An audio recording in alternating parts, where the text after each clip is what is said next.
From TLDR News, this is your daily briefing for Friday the 25th of November, 2022.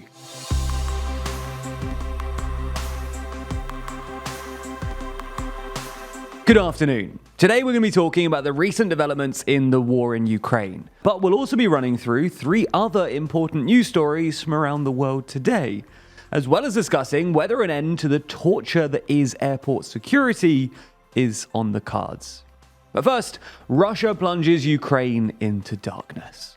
It's now been 9 months since Russia launched its full-scale invasion of Ukraine on February the 24th, 2022. And as the days and nights get colder heading towards winter, Russian forces are continuing to target Ukrainian energy infrastructure, prompting authorities to advise residents in the capital Kyiv and elsewhere to stock up on water, food, and warm clothing.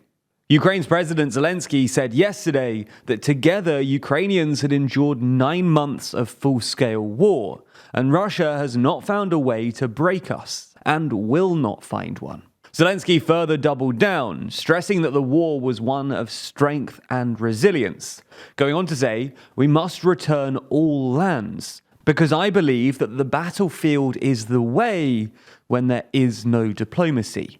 However, things haven't been all that easy on Ukraine. A targeted assault on critical infrastructure on Wednesday led to Ukraine's national energy company declaring a systemic incident, with the work to restore electricity across the country taking longer than after previous attacks.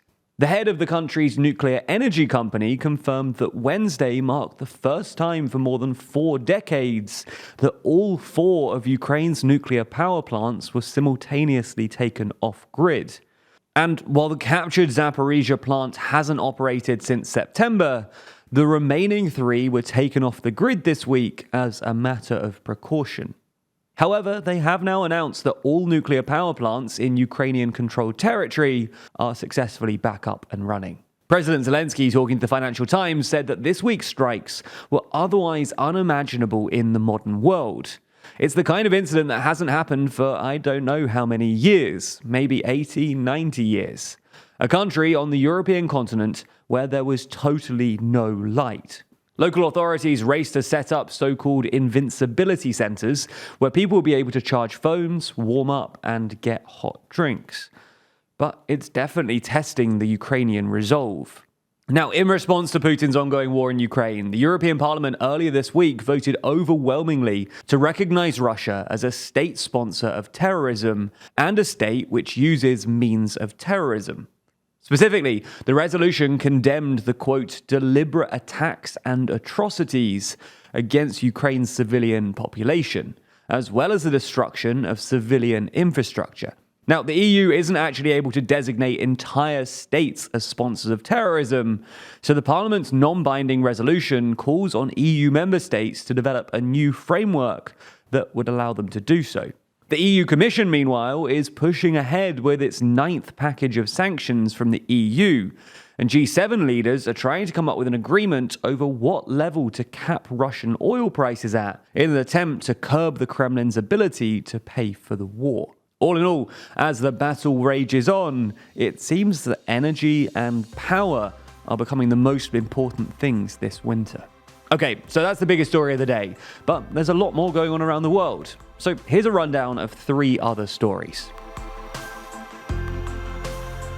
French President Emmanuel Macron might be about to land himself in hot water over the long-running McKinsey Gate saga. Yesterday, the National Financial Prosecutor's Office confirmed that it was widening a pre-existing investigation into alleged tax fraud by the US consultancy giant to cover McKinsey's involvement in the 2 most recent presidential races, 2017 and 2022. Now, reports suggest that prosecutors are going to look into allegations of, quote, improperly keeping campaign accounts, the undervaluing of the role of consulting firms, and favoritism.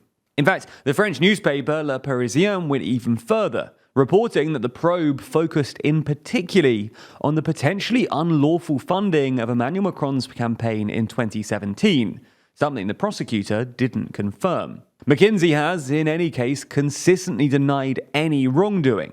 and a spokesperson for Macron confirmed that they were aware of the statement that the prosecutor had made and noted that the prosecutors needed to carry out their work in all independence. But depending on their verdict, it could be difficult for Macron going forward. Now, there's more on the way, but be sure to subscribe and ring the bell to make the daily briefing part of your daily routine. Or just search for us in your podcast app of choice to listen along. Let's move to Israel, where in a statement published today, the former Prime Minister Benjamin Netanyahu's party confirmed that it had signed its first coalition deal with the far-right Jewish Power Party led by Itamar Ben-Gvir.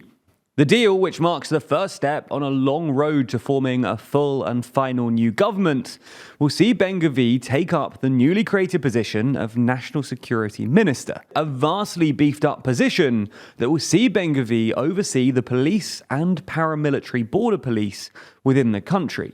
Now, Ben-Gvir has widely been described as an extremist, having called for immunity to be granted to Israeli soldiers who shoot at Palestinians, as well as opposition to the death penalty on Palestinians who attack Jews. Ben-Gvir was ultimately convicted in 2017 for a racist incitement against Arabs and for supporting a terrorist organization.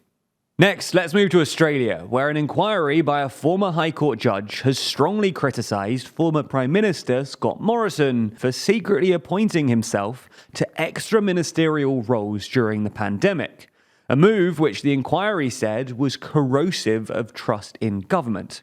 It emerged earlier this year, after Morrison lost power in the Australian election, that while Prime Minister, he'd secretly appointed himself as Joint Minister for Health, Finance, Treasury, Resources and Home Affairs.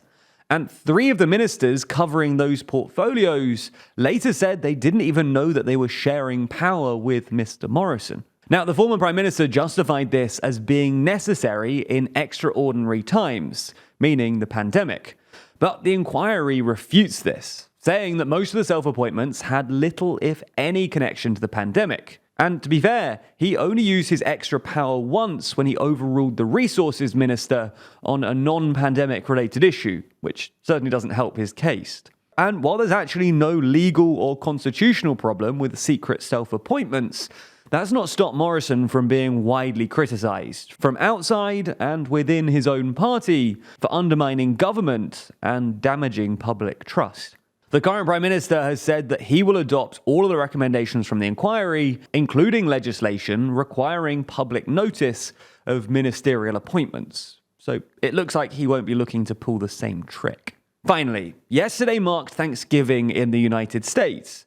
So today's uplifting story is an accidental text which has turned into a 7-year Thanksgiving tradition. Back in 2016, Wanda Dench from Arizona thought that she was texting her grandson inviting him to Thanksgiving dinner, but she accidentally sent it to the wrong number and instead invited a stranger, Jamal Hinton. They realized the mistake, but Jamal asked if he could still come over for food. Wanda said, "Of course you can. That's what grandmas do, feed everyone." 7 years later, they continued this holiday tradition yesterday of spending Thanksgiving with each other and with their families. That's all we have time for on YouTube today. But if you want to see our discussion about changes in the aviation industry and why you might be able to take big liquids on planes soon, then you should watch the extended ad-free edition of the Daily Briefing over on Nebula. That's because Nebula subscribers not only get everything you've just watched entirely ad-free, but they also get an extended version of the show every single day, available to watch on Nebula or stream on their podcast app of choice. So if you want to support the channel and get a more extensive briefing every day, then you'll want to sign up. And there's some good news, because our friends at CuriosityStream, the streaming service which offers some of the world's best documentaries, is offering you a deal whereby you can get both platforms, CuriosityStream and Nebula, for less than $15 a year.